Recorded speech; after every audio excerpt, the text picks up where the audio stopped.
je peux répondre à la question en attendant. Donc, oui, moi, je crois à l'arrivée du véhicule d'ici 5 ans. En fait, j'avais pensé faire un petit sondage en début de présentation. Donc, est-ce que qui dans la salle est de cet avis que d'ici 5 ans?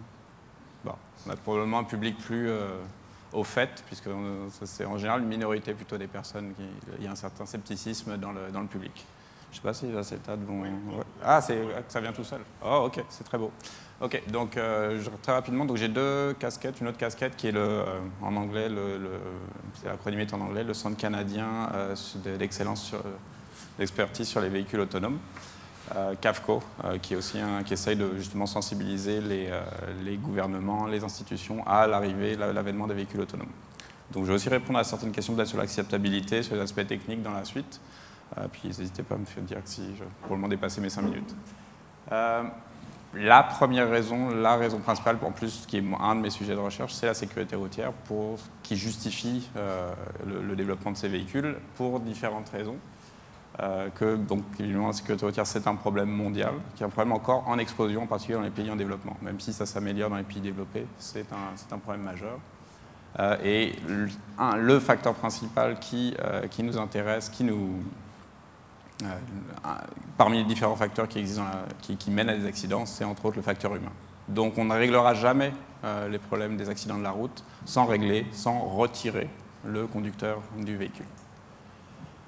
Et donc la bonne nouvelle, c'est qu'on a une solution. Moi je écris 10 à 20, mais on dira, ça dépend le temps de déploiement dans le marché, dans son entier. On considère encore souvent que c'est de la science-fiction pour différentes raisons. Moi, je dis que ce n'est pas le cas, puisqu'on a déjà des prototypes qui fonctionnent sur nos routes. Donc, on a déjà cité, évidemment, maintenant tout le monde est à peu près au courant, les différentes flottes de Google et d'autres véhicules, d'autres constructeurs. On aura des véhicules de série, bon, 5 ans, 10 ans. Je dirais que 5 ans, effectivement, semble tout à fait possible de ces différents constructeurs, encore une fois.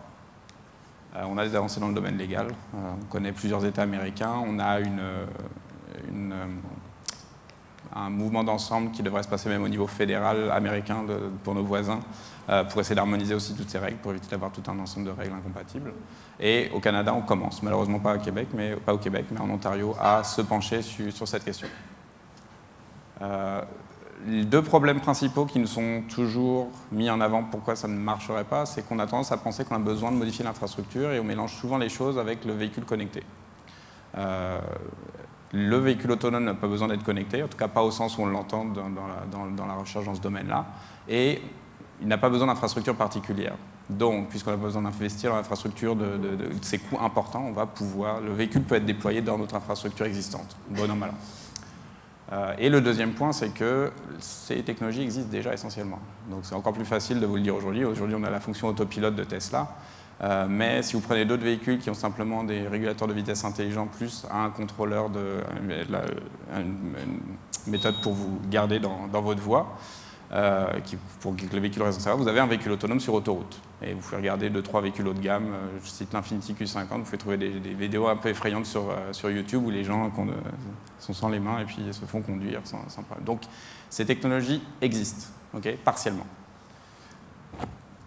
Les conséquences, il y en a beaucoup. Assez rapidement, évidemment, la sécurité routière, la capacité. Il faut bien concevoir, c'est un petit élément de circulation, de mon cours de circulation, c'est qu'aujourd'hui, ce qu'on appelle une autoroute à capacité, l'espace, vous prenez une photo d'une autoroute, vous avez seulement 10 à 20% de la surface qui est occupée par des véhicules.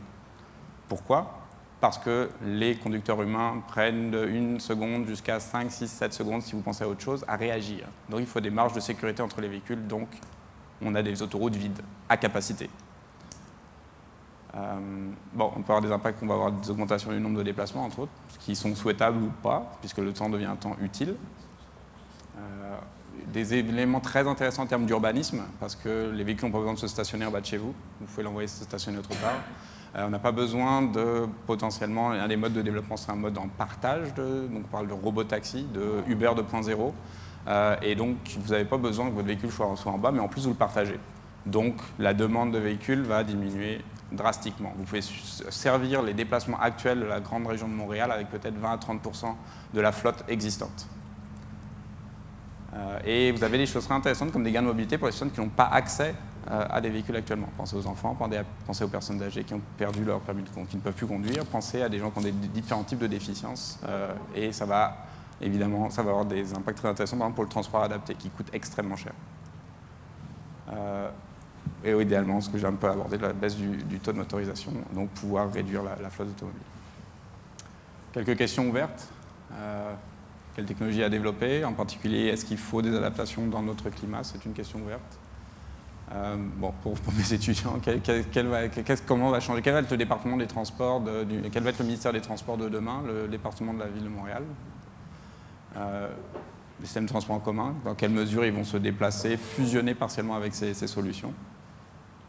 Les transports guidés, là je veux dire tout ce qui est le rail, ils vont aussi fusionner. Est-ce qu'il y aura même besoin de... D'ailleurs, un professeur à l'Université de Minnesota qui dit que, par exemple, le train à grande vitesse, c'est une technologie du XXe siècle. Si on regarde aujourd'hui, si on doit investir, est-ce qu'on a vraiment besoin ou est-ce qu'on va avoir des trains de véhicules très efficaces qui vont utiliser nos autoroutes qui existent déjà? C'est mon point d'après. Malheureusement, pour un certain nombre, va y avoir une révolution d'un certain nombre de métiers, comme le métier de conducteur, qui va disparaître essentiellement. Les taxis, les conducteurs de camions, etc. D'autres points, je vais peut-être... Je sais pas, je pense que je suis... Non, j'ai 5 minutes, je n'ai pas encore dépassé. C'est ça. Donc, moi, je reviens sur la sécurité routière. C'est les gains en sécurité routière, la possibilité d'éliminer essentiellement tous les accidents de la route, c'est l'objectif, l'impact premier qu'il faut garder à l'esprit. On peut aujourd'hui sauver, on a 1,2 million de morts estimation dans le monde dans les accidents de la route. On peut les éliminer si on implémente cette technologie. C'est le point qu'il faut garder à l'esprit.